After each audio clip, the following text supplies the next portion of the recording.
Gabi po sa lahat, Luzon, Visayas, Mindanao, kung saan kayong dako ng mundo po, tayo nagbabalik dito sa ating munting channel.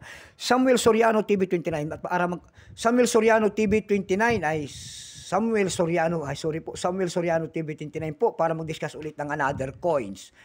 Ayan, at magandang gabi po sa lahat. Nalilito na. Magandang gabi po sa lahat sa aking mga subscriber dyan. Thank you so much. Ayan. Maraming salamat po sa lahat ng aking mga subscriber. Kung saan kayong dako ng mundo po, keep safe po sa lahat in God bless. Ayan. Yun naman pong hindi pa po nakapag-subscribe dito sa aking YouTube channel. Anyayaan ko sana kayo. Kung gusto nyo ang ganitong mga topic about coins, ayan. Baka pwede naman makisuyo sa inyo at malaking tulong na po ang inyong gagawin. Kung malaking tulong na po ang inyong gagawin tulad ng pagpindot ng ating subscribe button, like and share para ma-update ko kayo sa mga latest ko pang gagawin mga video po. Maraming salamat din po sa nanonood doon sa aking FB page, Samuel Soriano po. Thank you so much. Yung mga nakapalo sa akin doon, thank you so much sa inyong lahat. Ayan. Maglalambing naman po sana. Ayan, pakipalo naman po ako doon sa aking FB page. Thank you so much. Meron naman tayong pag-usapang barya. Ito po ay barya po ng Grace. Ayan. 5 drachma. Ayan. Grace, year 1966. Ayan. Bago tayo magsimula, baka mayroon kayong mga ganyang mga barya dyan. Ayan, willing tayong bilhin po. Bultuhan po ang bilhin natin sa mga worth coins. Ayan.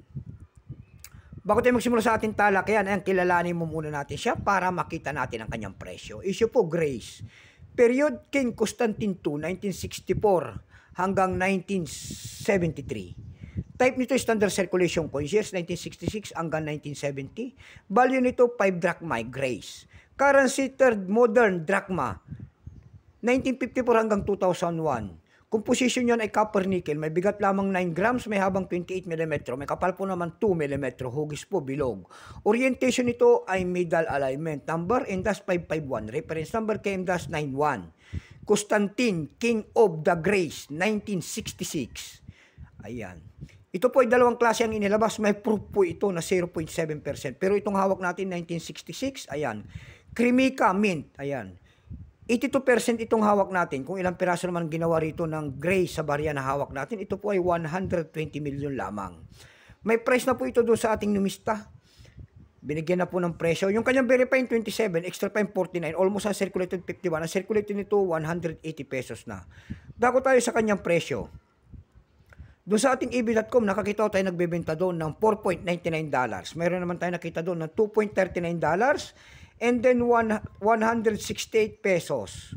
And then 279 pesos. Dako naman tayo sa Carousel PH. Sa Carousel PH naman po may nakita tayo nagbebenta doon ng 200 pesos. Inasundan yan ng 150 pesos. Ayan lamang po ang ating may babahagi sa kadna. So hanggang dito na lamang po Luzon, Visayas, Mindanao, kung saan kayong dako ng mundo po. Keep safe po sa lahat in God bless.